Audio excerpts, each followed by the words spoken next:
Special thank you to all the speakers that went before me. These events are very necessary and they're also timely. I want to also thank the Morehouse College alumni for having me today and also for putting on such an event. So much information in my head, I don't even know which way I want to go with this presentation today. I wrote something and I feel my spirit wants to tell you something totally different. But anyway, let's start with this. How many people attended or watched the Own Talks presentation about 2 weeks ago? Well, I know which way I want to go now then. And I wanted to bring that back up because that was such an important conversation we had at that event. And at that event, we talked about shifting, how to shift. And one of the first letters in the word shift is how to safeguard your mind. You know, every single day we are inundated with negative information. Gas prices, egg prices, this one gets shoot, this one get murder, election fraud, you name it, it's just negative, negative, negative, negative, negative. And all that negative information is very similar to you ever had try to take a picture of a special moment on your phone and you get the error that there was no more space? Well, when you get inundated with all that negative information, you're leaving no space for anything positive. So imagine if you safeguard your mind and block out all that negativity and start focusing on reading books, listening to podcasts every day, meditation, checking up on the latest innovations in AI or any area where you have a special interest in. You basically leave room for that positive information. I'm going to tell you, it's very intoxicating. And once you get on that train, your mindset starts to just shift. You're going to want more and more of that. You're going to want more from your environment. You're going to want more from the people around you. And, you know, you really can't have million-dollar aspirations if your mindset broke. And you have to become a millionaire in your mind long before you will ever become a millionaire in your pocket. And I want to move over to H, hone in on your gift. Every single person in this room has a gift. The question is, do you know what your gift is? Do you know what your gift is? And if you don't know what your gift is, that's okay. Because there's one thing worse than not knowing what your gift is, and which is knowing what your gift is and doing nothing with it. Imagine you go out you want to buy something special, someone special in your life, something. You spend weeks and weeks and weeks of research looking for that perfect gift. You FedEx it in next day, you find someone to wrap it, and you put this big red bow on the gift, and then you rush home, mash gas to get home fast, and you present that person with the gift. 3 months later, you go in the closet to get something, and the gift right there in the corner with the bow still on it. How will that make you feel? Well, that's exactly how God feels about you when he gives you a gift and you put it in the closet with the bow right on it. I want to tell you a story. There was a rich man that walked into a bar one day. And he said, "Bartender, I'm having a hard day. I had a hard day, a hard week. I need a drink, and I want to hear some music." And over to the side, there was a guy playing the piano, just a little bit of melody. But that man wanted to hear some music. He wanted some singing. He wanted to hear some words. So he told the bartender, who happened to be the owner, to tell the man to play some music. So the bartender walks over there, and he said, "Listen, there's a rich guy over there spending some money. He want to hear a song." So the man says, "Sir, boss, I don't sing. I only play." So the bartender goes back over to the man and says, sorry, man, the guy said he only plays, he doesn't sing. The angry man slams down on the thing and says, boss, I had a rough day. I spent plenty of money. If I need to hear some music or I leaving. Well, the owner goes back over to the pianist and says, listen, man, things been slow around here all week. This man spending plenty of money. And I know you say you don't sing, but you can sing tonight. So the pianist pitch up, and he starts to play a melody, and out of his mouth comes, Mona Lisa, Mona Lisa. And that was the words of the great Nat King Cole.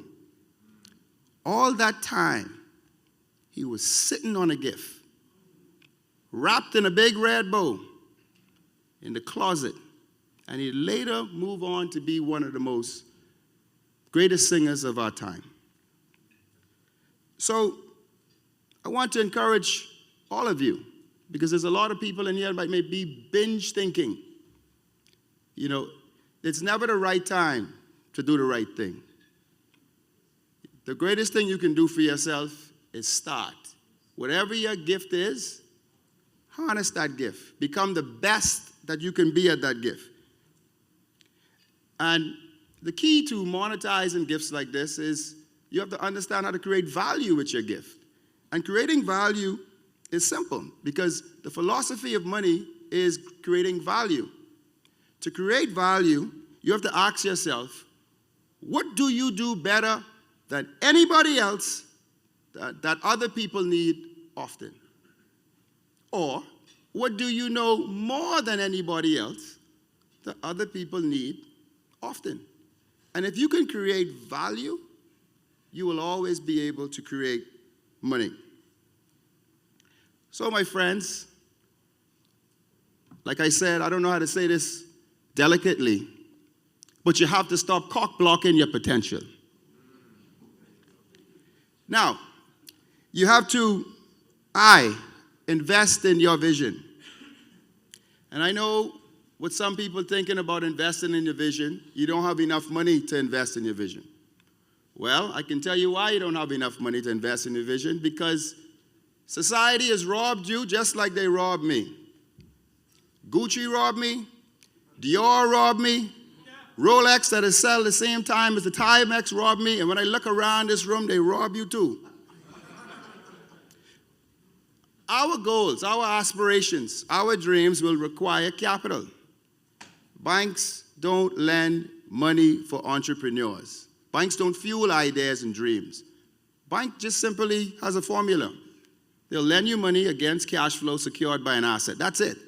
Whether you're white, black, Caucasian, Jamaican, that's it. You're nothing but a formula. If you have cash flow and they can secure that loan by an asset, they will lend you unlimited forms of money. So you don't need $10 or $20 or $1 million to get started. When I started with $200. But I compounded and turned it into $400 and compounded and turned it into $1,000. And so on. So we got to make responsible choices with whatever capital that we have and save that to invest in your vision. And now I want to move on to, I'm going to flip through this quickly, how to facilitate partnerships. We have to start to turn some of these long-time friendships into partnerships. Your friends can't just be people that you have fun with or gossip with. You got to have a friend group that you could actually make some money with, share ideas, and collaborate with. Because if you want to go fast, you can go alone. But if you want to go far, you have to go together. And the importance of partnerships, we see it all the time. No matter how big or small the company is, you have JetBlue trying to partner with Spirit. You have Microsoft partnering with OpenAI. These are billion-dollar companies that are facilitating partnerships and harnessing these relationships, but yet we're here trying to do it by ourselves. Your network, like they say, will determine your net worth. So guys, I want to encourage you. it's one thing to key and all that kind of stuff, but demand more from your friends, demand more from each other. And you don't have to be a subject expert in everything. He can be good with accounts. He can be good with marketing. He can be good with execution. And when that collective wisdom comes together, the possibilities, my friends, are endless. And then the last letter in the word shift is truth.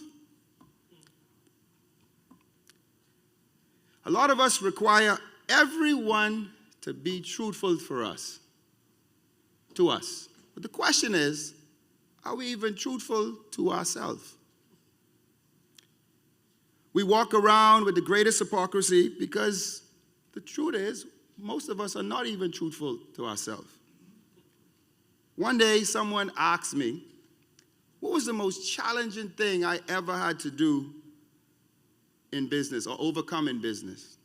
And I'm sitting there and I'm trying to find a really good business story to tell them that's going to knock their socks off. And I had to take a step back and be truthful to myself.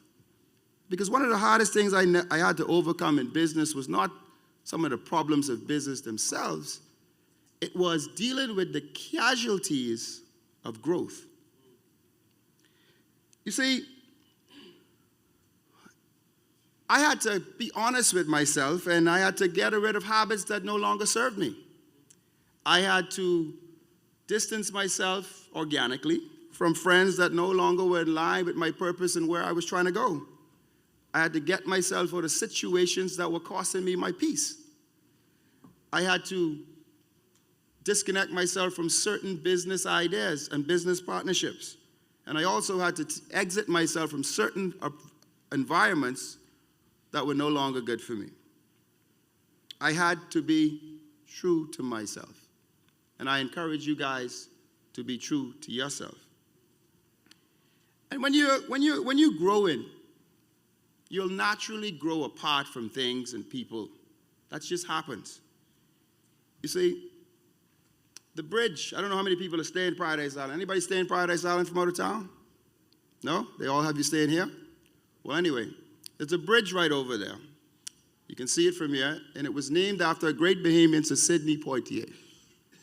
And Sir Sidney Poitier wrote a book called The Measure of a Man. And in that book, he said, if two people go walking without saying anything to each other, if the one that's walking faster, he will either have to slow down, or the one that's walking slower will have to catch up. If neither of them do nothing, they will soon be walking alone. So the question becomes, whose pace have you adjusted to?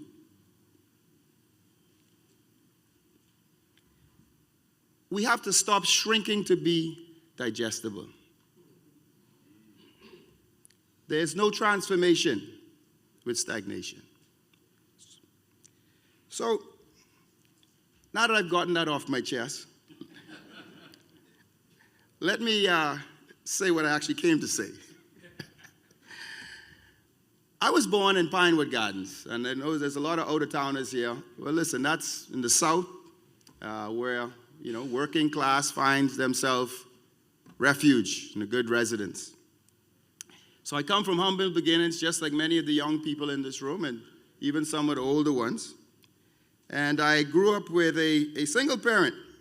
My mother, who made countless sacrifices to send me to a private school.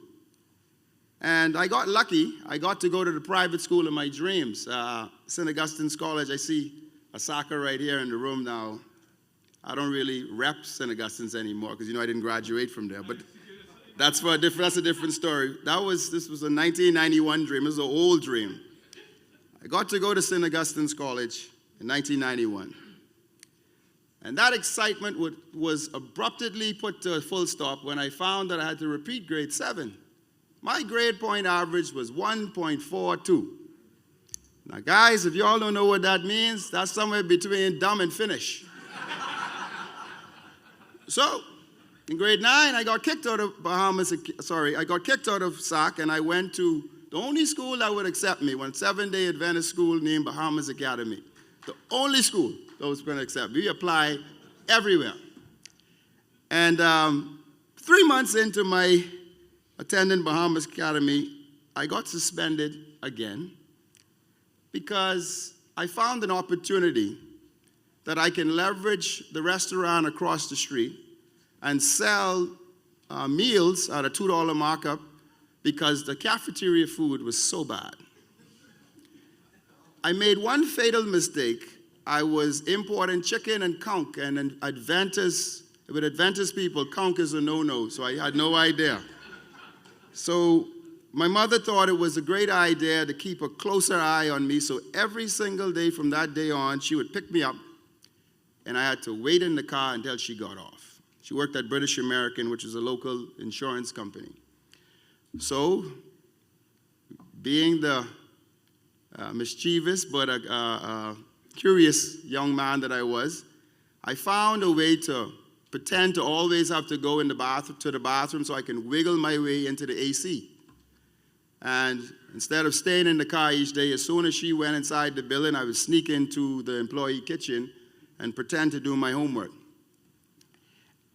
And one day, this guy walks in.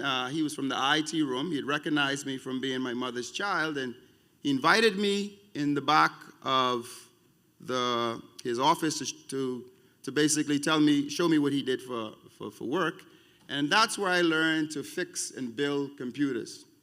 So by the time I was 15 years old, I had already saved up a couple of dollars to buy my first set of computer parts that I would have made that money from helping my father on Saturdays to his $6.99 steak restaurant, and saved that money to buy my first computer.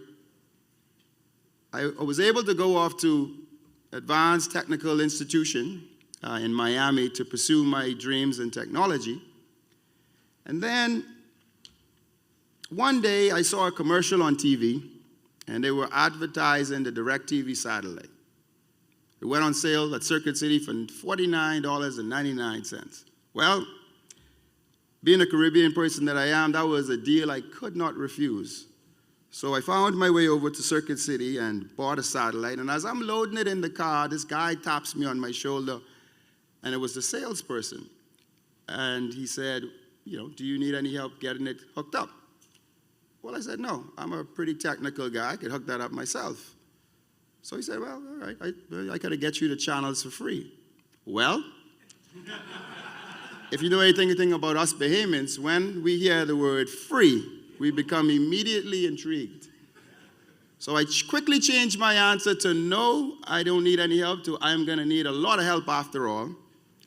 So he gives me this number for this Jamaican guy, a guy, he gave me a number for a guy. And when I call the phone, a Jamaican guy answers.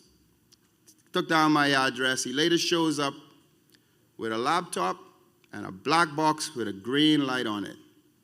He takes my access card and he sticks it in the receiver, does some stuff on the computer, puts it back in the receiver, and all the channels come in. I said, well, bye down. How can I get one of these boxes? And I'll never forget his voice as long as I live. He said, give me $7,000, man, me I'll get you one of them thing there. So I didn't have $7,000. So I had to act all big shot, and I said, listen, I want one next week. I'll get the money next week. I need one of those next week. So everything was set. He was scheduled to come see me next week, a week later, and the only problem was I got to figure out how to make $7,000 in the next 7 days. So I went down to the Seminole Casino to play Night Owl Bingo. As the jackpot was $10,000, so after 2 nights of nonstop bingo, I had lost $300, and so that plan didn't work. And then I got a wire into my bank account from my father. I had $3,000 saved, which turned into $2,700 because I'd spent $300 on the bingo, and we had owed the school $10,000, and he'd send me the balance. My bank balance, I'll never forget it as long as I live, because I looked at it for 3 days, was $10,568.12. Now I'm trying to figure out how I can pay a school $10,000 and pay this guy $7,000 with $10,568. So I went to the admissions office with a beautiful falsified story, and I said to her, "Ma'am, I'm the only child of 9 kids that got to go off to college. And my father just lost his job. He's due to have a big contract in the next 2 months, and we were just wondering if we could put something down on the school fee." And then I just dropped my head. And she wakes up, she said, sure, this is what we're here for. This is what we're here for. Sure, I'm sorry about your father. Just put something down on the school fee, and we're here to help. You know, everything's going to be okay. So the crocodile tears dried up, and I couldn't wait to get out of the office, and I called the Jamaican phone. I said, "I got the $7,000 man." So he came over to my apartment, and he brought a black box of my own and a green light. He showed me how to use it. And then he left. And now I'm sitting there. To this day, that's the most emptiness and afraid and scared I'd ever been in my entire life to this day. I had spent my entire tuition on a black box with a green light. There was no internet then. This was in 1998. There was no Facebook. There was no IG. And I don't think I could have taken out a full ad in the Miami Herald to program bootleg cards either. So that was out of the question. So I realized that I jumped off a cliff and I'd have to start to build my parachute on the way down. So a light bulb went off in my head and I couldn't figure out how I was going to get customers. And then it hit me. I need to go back to the same guy that solicited me. So I jumped in my car, drive to Circuit City, and he was right there selling a satellite.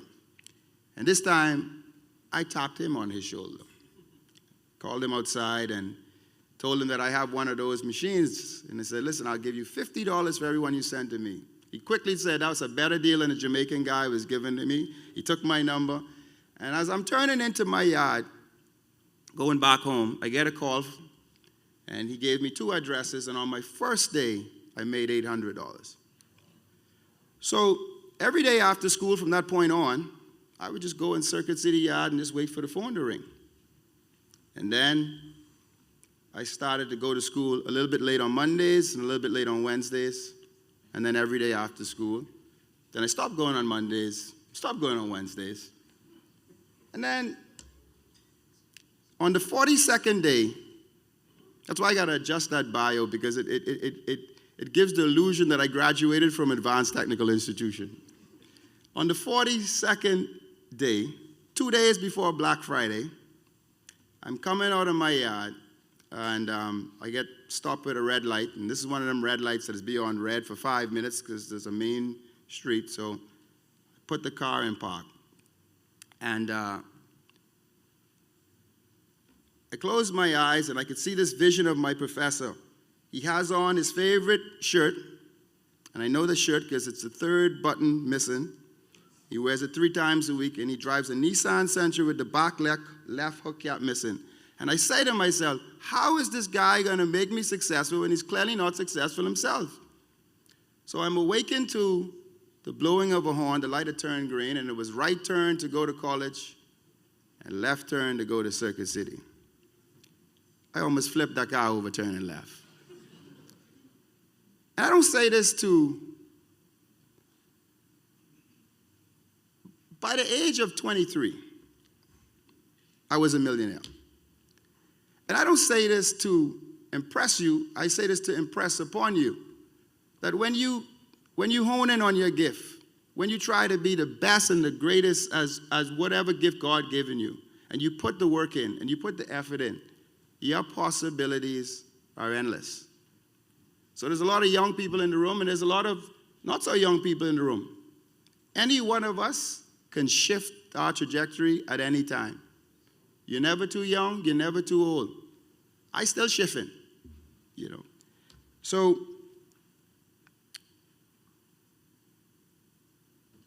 you know, today, we stand at a pivotal point in our history. Across the globe, people of color are rising to meet the challenges of our time. We're all here, and we're united with a shared vision. You know, we want a world where opportunity knows no color, where prosperity is not determined by race. And each and every one of us want to make sure that our dreams are only limited by the stars in the skies. But yet, as we gather here today, we must confront a sobering reality. Despite decades of progress, the gap between the haves and the have-nots in our communities continues to widen. And this is not just a local challenge, but a global one that touches all of the Black communities worldwide. In my own hometown, right here in the Bahamas, we just celebrated 51 years of independence, predominantly under Black leadership. Yet, even with our own people at the helm, we've stood witness of this troubling economic divide continuing to grow. This paradox echoes across many nations where people of color have gained political power but still struggle to achieve widespread economic empowerment. I stand before you not as Sebastian, Bastian, but as a voice echoing the aspiration of so many people locally and abroad. Today, I challenge us all to move forward and move beyond words, move beyond critiquing, move beyond blaming the government, and we all have to do our part in being authors of the change we wish to see in our countries. In many nations, we have witnessed Black leaders rise to the highest office. We celebrate our culture, our identities, our resilience. But we must ask ourselves, are we truly free if economic empowerment remains a distant dream for so many of our brothers and sisters? There's no shortage of people, none at all, in this room and all over the world that want a better place, a chance to survive and thrive. But what we need is those that are willing to roll up their sleeves and help to construct the world that we want. In order to build industries and forge a brighter future, to enable us to compete on the global stage, we need more than critics. We need champions, we need builders, and we need our collective wisdom to come together and collaborate and make this thing happen. But how can we, as the global Black community, truly become architects of change when our educational system lags? Let's face it. Our educational system is not what it ought to be. Our curriculum is becoming slowly obsolete, and too many of our people lack the skills of tomorrow. And that's why it's fitting that we have so many young people in this room today. I know the educational system has failed you some parts of the way, and I know it's also supported you. And I voted for some of those people that presided over the failed system. So it's now up to you to make the bold change. Whatever shortcomings you did not get in your high school education, you can fill that void. The information is too readily available for any of us to play the victim and blame this one and blame that one. All you need is access to the internet, which everybody pretty much has, and take courses. Most of them are free online, and they could teach you to be almost anything. Stay close to technology. Look at where the world is and where it's going, and try to make sure that you are educating yourself with in-demand skills. Do not follow the sheep. I employ over 2,000 people across the world, And I can tell you what we're looking for when somebody walks in the room.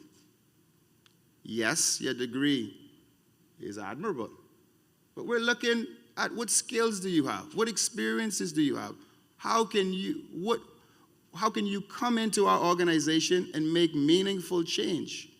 And you're only going to get that if you continue to be a lifelong learner and upskill yourself and make sure that you're learning relevant information, because employers ain't dumb. We have competition coming at us left, right, and center. Some with big companies with big budgets and smart people. And we need an army to tackle competition. We don't need pieces of paper that may or may not be backed with substance. So I want to encourage you to get a good quality education, but always remember to question the quality of that education. Make sure that one of the biggest hacks, people always say, what should I study? Well, start with the end in mind. Before you go and put your parents or yourself in debt or a college education, why don't you make sure that imagine you had that degree today, and just pretend to look around the job market and see who's hiring with that degree. Because education is about going to learn some knowledge, and you're coming back into society to monetize that knowledge. You can't monetize something that's not in demand. That's like trying to sell independent shirts after independence already gone. Right? So, what we have to do is stop begging for a seat at the table, and we got to start building our own chairs and table. Right? We have to grow past being defined by our past, and start creating a new future for ourselves. But this journey begins, like I just said, with education. But you know what it also encompasses? Financial literacy. I'm going to pivot right now because you see, education and financial literacy is like two of the main ingredients to the foundation and how we build our future. Too many of us go into society without, nobody taught me. I had to guess along the way and figure it out and make a lot of mistakes. We talk about how we're going to network and how we're going to leverage each other and relationships, this and all that. But some of us going into these relationships in these rooms, and we don't even have the basic tools. So financial literacy is one of the greatest tools that you could have. And that's a big, ambiguous word. Financial literacy could mean all kind of things. But let me just dumb it down what I think it should mean for especially the young people in the room. It just means understanding money, and most importantly, understanding debt. And we're going to get into that in a second, because debt is the killer of every single aspiration in this room and all over the world. Right? So, there are 4 pillars that I want to get into as I talk about wealth. It's generating wealth, growing wealth, preserving wealth, and transferring wealth. Now, I don't want the word wealth to scare anyone, because that has a meaning. But I want to ask the question, what does wealth mean to you? Anybody want to give me an answer?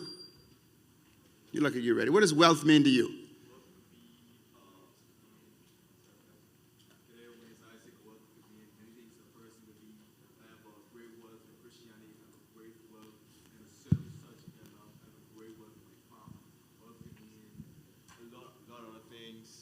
Than money.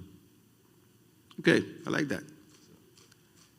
Anybody else want to say what wealth means to them? Good. Right over there. Group.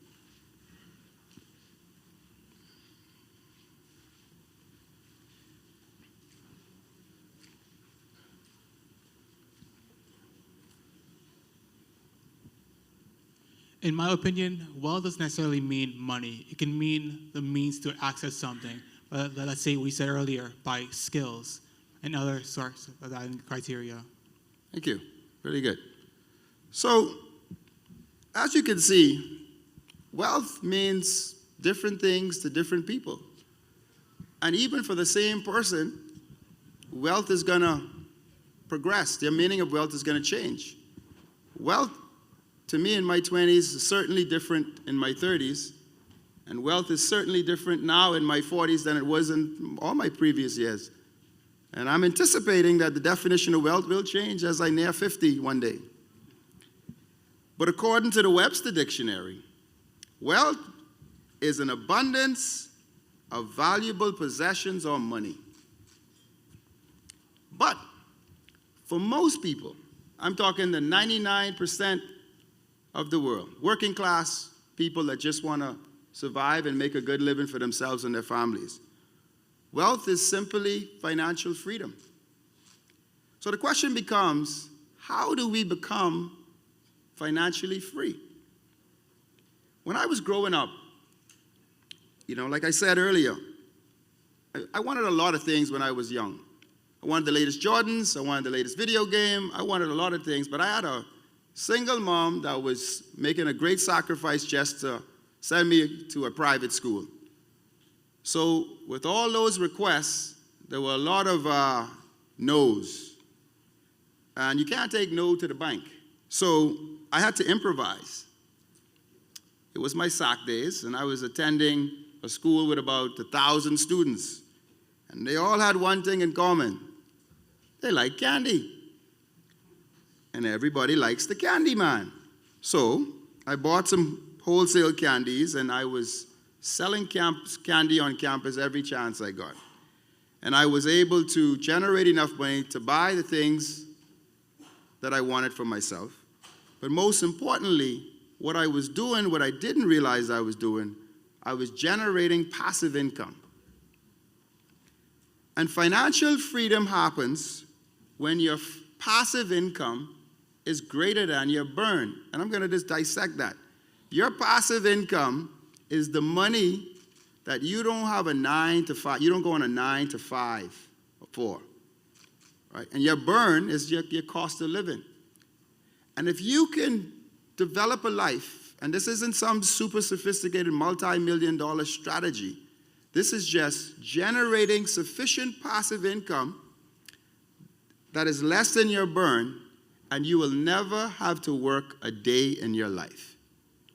Because the money that's coming in from the passive income is money that you can optionally show up for or not show up for.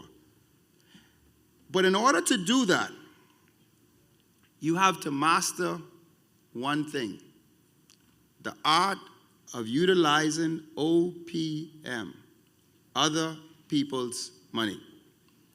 Now, almost everyone in this room will have an opportunity to borrow money. For what? That's a different story. But almost everyone will have somewhat of an opportunity to borrow some money. Now, the trick is, and this is one of the myths that we've been told. You see, as a young boy, I was told many myths. There was a myth about the tooth fairy. Every time I went up under the pillow, there was money there, and they told me it was a tooth fairy.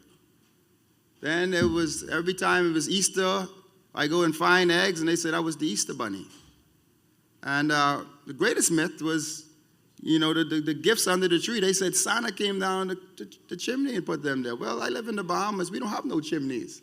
So I was able to debunk that myth very early on in life.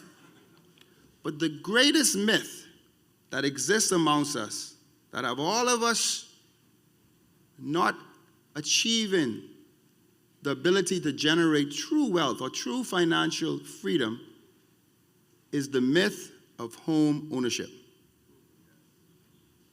Home ownership. I'm not saying that you shouldn't buy a home, but the timing and when you buy that home matters. You cannot, when you're first, you see, when you borrow when you take out a mortgage, for many people, that's going to be your single most and probably only largest borrowing that you'll ever be able to do from a financial institution. And when you max out your borrowing capacity to buy a house, which is considered a liability, you handicap your ability to borrow again. So picture this. Imagine if you, instead of making your first purchase a house, instead of buying a liability. And why is a house a liability? Because it costs you to own it. When you buy a house, you have the interest payments from the mortgage, the insurance, the real property tax, the maintenance, and whatever else you got to do to the house. So picture this. Imagine if you went to the bank and with your first loan, you bought an asset. What is an asset? Something that pays you money to own, an income-producing piece of real estate. With the income from that asset, you can basically service the debt and you can preserve your primary income, your salary. Because the biggest myth also is the role of the banks. I say this all the time. Banks are not here to fund your aspirations. Banks simply lend money against cash flow secured by assets. What is the cash flow for the average person? Their salary. So they're going to lend you money against your salary, and they're going to secure it by the assets. This conversation is so important because there's so many young persons in this room that will be targeted when they graduate and get their first job. Car loans, mortgages, vacation loans, furniture loans. And if you fall into that trap after today, that's a you problem. Because I've told you that that is how you handicap yourself from achieving true wealth. So I'm going to go back on track now. If you made your first purchase to be an asset, an income-producing property, the money from that property would service that debt, preserving your primary source of income, your salary. And what you do with that residual income, that's, after you pay off the mortgage, you're going to be leaving with some money. So you can save that along with your primary salary. And then you save enough for a down payment to buy another income-producing property. And the bank is going to apply this exact same formula. What is your income? They're going to look at it. They're going to see your primary salary and some more. And then they're going to lend you money for another asset. Now, you can repeat that cycle over and over and over. And you can jump off the train anytime you want. You could buy a house. But for God's sake, don't let it be the first time. And if you're strong, don't let it be the second time. And, there's a lot of people, too. It's another pet peeve I have about the amount of money we invest on, especially locally, we invest on generators. I mean, there's families that spent about $30,000, $40,000 putting a backup generator on their house just to ensure that the few times power go off, they're not left in the dark. And to be honest, currents go off here a lot, but 365 days, 6, 7, 8. But we invest $30,000, $40,000 on a backup generator. But I want to know how many people have an economic backup generator.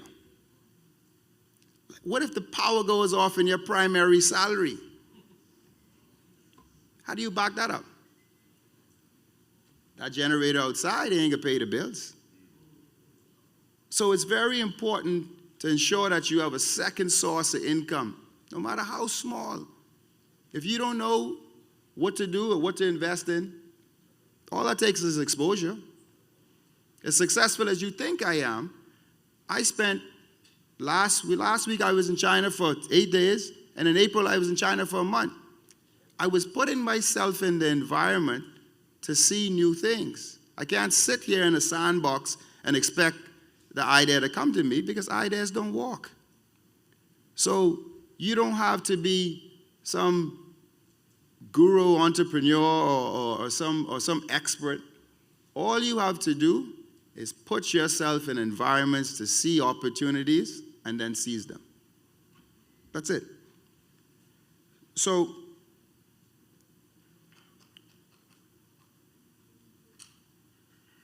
I want to move on to the formula we talked about wealth. And I talked about generate, grow, preserve, and transfer. Wealth has a formula according to this podcast that I listened to. I'll share it afterwards. I have it in my phone. But on that podcast, the guy made an interesting thing about the formula of wealth. He said that wealth equals focus plus stoicism times time times diversification. I'll say that again. Wealth equals focus plus stoicism times time times diversification. Let's get into focus. Focus is about setting financial goals and maintaining an unwavering attention to them. You see, a focused fool could accomplish so much more than a distracted genius.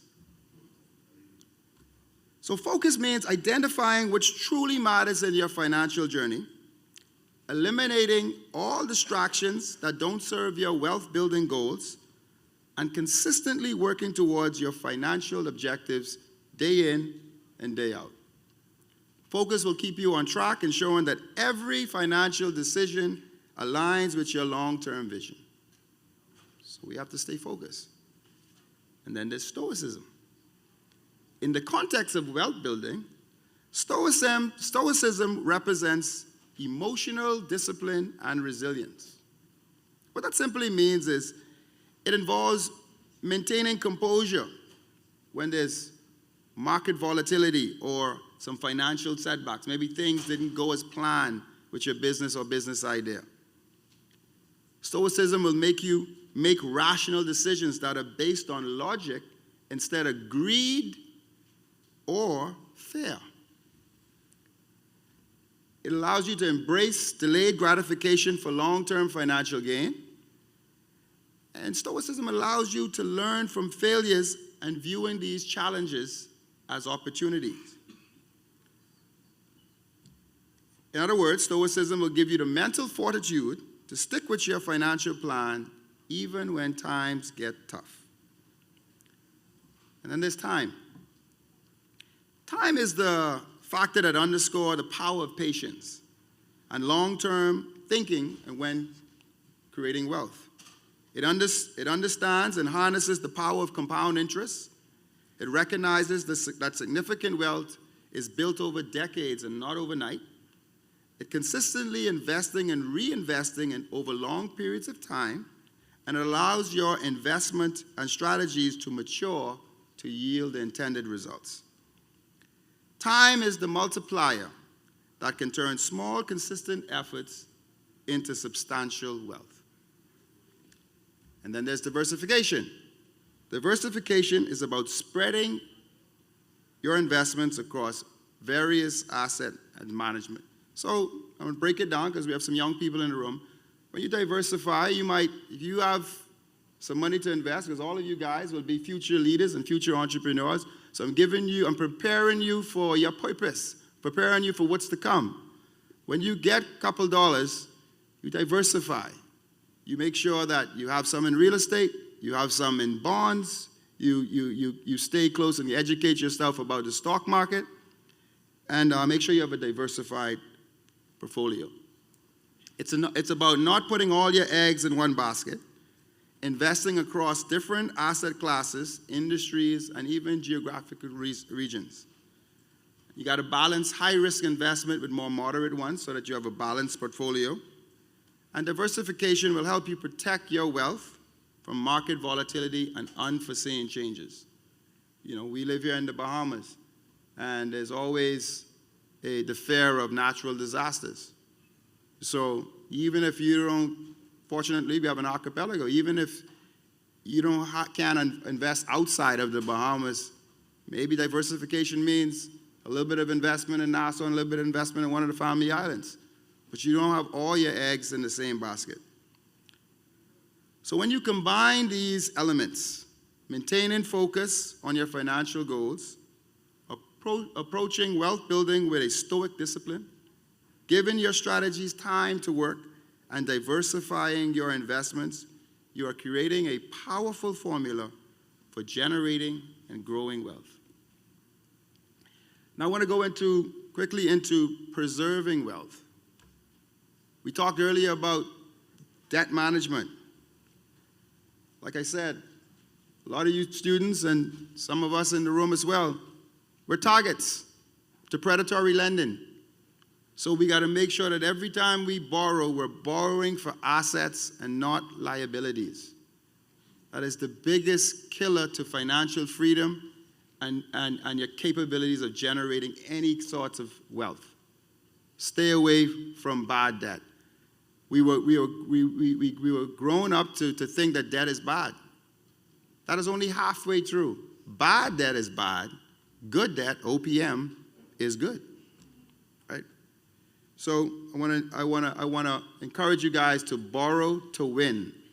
Don't borrow to lose. Because you're going to need firepower. You're going to need savings, your firepower, to invest in your business idea or your goals or your dreams. So I want you to also make sure that even after you get your loan, even if it's for an asset, even if you made the right decision and you borrowed money the right way and it's for an income-producing property, pay attention to the market. We don't do that a lot. Meaning, if you got a loan 10 years ago, it's 8 years ago, and it's 6%, do you realize that interest rates go up and down? So right now, interest rates in the Bahamas for residential loans right now are 4%. I am almost certain there's over 50% of mortgages out there that sit above the 4% line. Bahamians and people abroad don't realize that they can simply just go and refinance the mortgage, go to another bank that would pay off that bank, and instead of paying 6% to this bank, you can pay 4% to the next. That 2% could equal $1,500, $1,000 a month, which is the difference between you being able to go on a vacation or not, or send your child to private school or not. So pay attention to the market rates and make sure that you're always in touch with that. And then professional advice. I know everyone with money, multi-millionaires and all these guys, they all have one thing in common. They all have money managers. So if a guy is smart enough and savvy enough to generate all that wealth, he's a billionaire, a millionaire, a thousandaire, whatever he is, but yet still he has a money manager, what does he know that we don't know? He's smart enough to know that there's people smarter than him. He knows how to generate it, but he needs it now to be put to work. So when you make money, get professional help. There's always going to be a cousin or a brother or a friend with a bright idea. Yes, you got a sandbox of money for those kind of shotgun ventures, but the mass of whatever you have, whether it's 10,000, 20,000, 100,000, get professional help on how to invest that money. And then there's lifestyle management. When you make money fast, it's easy to fall into the trap. We've been programmed as, I don't know if it's black people or just people, to associate success with the acquisition of material things. We got to stop trying to keep up with the Joneses. The man who owned McDonald's don't even eat McDonald's. The man who owned Louis Vuitton don't even wear Louis Vuitton. When did we become okay or so desensitized to allowing someone to sell us a shirt for $1,000 that they made for $50? When did we become okay to go into a club and allow a man to sell us a bottle of champagne for $500 that outside next door for $30? When did that become sensible? I've been the ass that fell for it too. So I'll be the first to acknowledge it. But I have a deep level of consciousness now, because you always got to remember when people say, oh, I'm going to love myself, I'm going to buy some nice things. Just remember who told you it was nice and remember who set the price. We have to stop being the price takers and start to become owners and become the price makers. So, and I practice what I preach. I had a jet once, And let me tell you, it's sure convenient to say, hey, I want to go there Friday. I want to fly here Tuesday. But when the end of the month comes, and whether you fly or not, you got to have that couple $100,000. You sober up fast. And whether you could afford it or not, it just don't make sense. Because you see, the thing about wealth is, you talk about preservation. None of us anticipated the pandemic coming. We had every single business shut down and revenue to zero. You know, Jets don't anticipate that, those type of spending habits, because when you fall for one bad spending habit, it compounds very easily.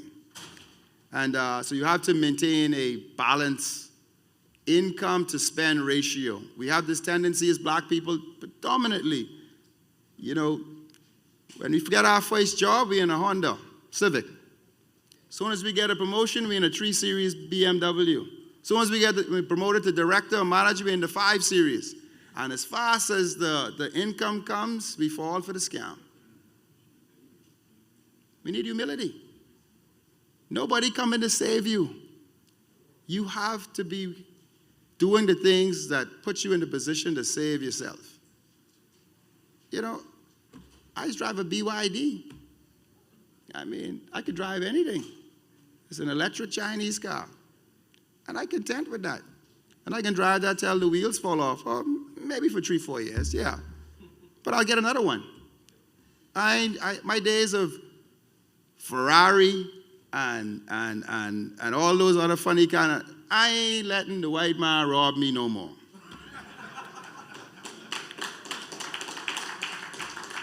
So, pardon my French, but they robbed me. So, and that was my decision, you know. I was, you know, we're influenced by mass media. Every time we turn on the TV, turn on the social media, it's you know, and our own people, our athletes, our celebrities, our own people are part of the problem. They use the platform to promote. I had a jet, and you could go on my social media page, you'll never see a picture of it. I cannot use my platform to promote the man scam. But we listen to this music, we watch these movies, and we're inundated with the scam. So we have no choice. As soon as we get a couple of dollars, we have to follow the people that we follow and think that that's right. And then, what we also have is a lot of examples of them going broke. How many of the famous people we know that just went broke because as fast as the money was making, they were spending it. And it's a cycle. We got to stop becoming our own problem. So everyone in this room has a responsibility. Like the speaker before me said, you know, when you look on social media, and you have to be healthy from the neck up and the neck down. And social media has a lot of misinformation, but what it also has is a lot of influence. And it can influence us to go down the wrong financial path, just as simple as buying things we don't need. So for all the young generation in here, I want to encourage you. It's okay to just have on a white tee. It's okay to wear Zara. This is a Zara suit. It's okay. I don't care. I don't have $1,000, but I ain't buying $1,000. Well, if it's nice, I'll buy it. But I'm comfortable, and with the greatest humility, I'll wear Zara, and I'm cool with that. And if you're fool enough to go spend $2,000 for your suit and use a fool, that's too bad. So I want to move over to the transfer of wealth. I'm glad there's a room full of men in here, because we're in charge of the household, and you know, the breadwinner in some cases, not these days. I mean, these women making a lot of money these days. Kudos to them. I support all of that. But far too many of us leave our affairs ill-prepared. We drop down dead because time is not promised to no man, and we leave everything in chaos. Everything that we have, no matter what it is, a car, a boat, a house, it in probate for years, the children are struggling. We have an obligation to make sure that our affairs are in order. You don't have to be 65 or 75 and ready for retirement to have a will. Everyone, no matter what you own, no matter how big or how small it is, you need to have a will or a trust structure. Trust structure. And that's very important because once you've accumulated assets, even now or in the future, you want to make sure that you protect it. And to protect that, one of the greatest vehicles to protect your assets is using trust structures. So I want you guys to familiarize yourself. Whenever you get a chance, start to look up trust. I'm preparing you guys for greatness. So start to look up what trust structures are. And that's simply you put your stuff in trust and you remove the liability from yourself. So if you step on someone's toe, especially in the States, they want to sue you. And you want to make sure that yourself is protected. So the next thing about transfer of wealth is the education and preparation. You know, we'll all, one thing's for sure, none of us are getting out here alive. So we have to prepare the generation behind us. You'll all have kids one day. Some of us have kids now. And we got to get them more involved in what it is that we're doing from an early age. So oftentimes when we work so hard to build these businesses, and when we die, the businesses die with us. We didn't transfer the knowledge. We didn't get them involved. And to be honest, we know our kids. We know the ones that could do it, and we know the ones that can't. And not every child is designed or destined to carry on the family's legacy, but we know the ones that could and the ones that can't. And if that's the case in your family, or when you amass some wealth and you want to take someone to take over it, you can also get professional help and professional management to manage those affairs on your family's behalf. So it's very important that at a young age we start to teach our children and our grandchildren about financial literacy. So involve the family members in the discussions and some of the financial decision makers. You know, I wasn't transferred wealth, but I was transferred the blueprint on how to create wealth. You know, my father picked me up every Saturday, and I see one of the fellas, I think he used to be here. He used to be there. And I go into his restaurant, and I grilled steaks every Saturday. And for my 13th birthday, he turned the business over to me. He said all I had to do was add up all the receipts, total up what he spent, and pay him that back and keep the profit. So I was making $200-300 every Saturday. And that is the blueprint of wealth that he transferred to me. I learned budgeting, how to be responsible and show up, good customer service, you know, just basic mathematical accounting, back of the napkin accounting. But those principles of that side hustle and hustling every Saturday to make that passive income is the foundation of everything that I have today. That $200 every other Saturday is what generated every single thing I had. That's why I started. Nobody gave me anything. I started with that same $200-300 every single Saturday, and it compounded. So that's why I don't want anyone to be discouraged or think that you need this big loan, or you can have big and bright ideas, but all you got to do is generate the path to get there. So I want to encourage you guys to, just work hard. And, you know, if a person gives you fish, you'll eat for the day. But if a person teaches you how to fish, you'll eat for a lifetime. And my father taught me how to fish. And I hope a lot of this presentation started to give you guys some nuggets on how to fish. And I want to leave you with this. The Chinese bamboo tree shows no growth for 5 years, despite all the nurturing that the farmer does. Then on the 5th year, it suddenly grows 90 feet in 6 weeks. So the question becomes, did it grow 90 feet in 6 weeks, or did it grow 90 feet in 5 years? Well, the answer is simple. It grew 90 feet in 5 years. But at any time the farmer stopped nurturing that tree, it would have died along the way. So this thing ain't for the swift. This is for who can endure it the most.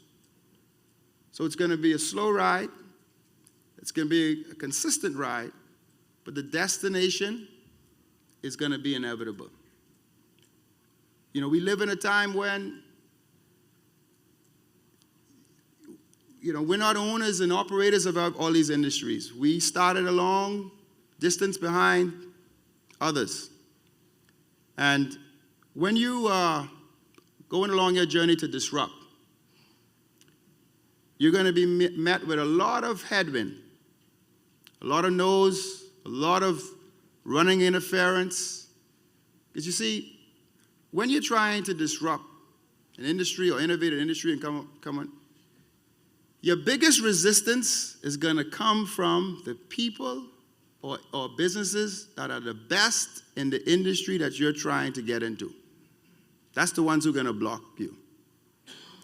But all you do and all you have to do is have the tenacity to overcome that resistance. It's not going to be easy. Nobody's going to transfer a piece of the pie to you. Nobody's going to carve out a piece of the pie for you, no matter what industry you're in. Sometimes you just got to go out there and take it. Be the best at what you do. Create value and create your piece of the pie. So remember, wealth isn't just about money. It's about options and freedom and the power to shape the world. It is about turning we can't into we build that. So I challenge you to be bold, to be focused, to be patient, and to be the change. Because the greatest transfer of wealth isn't from one generation to the next. It is from the world of what is to the world that what could be. Our time is now. Our future is bright. And together we will write the next chapter of our economic story. Not with ink, but with action, determination, and an unwavering belief in our collective power. Thank you very much.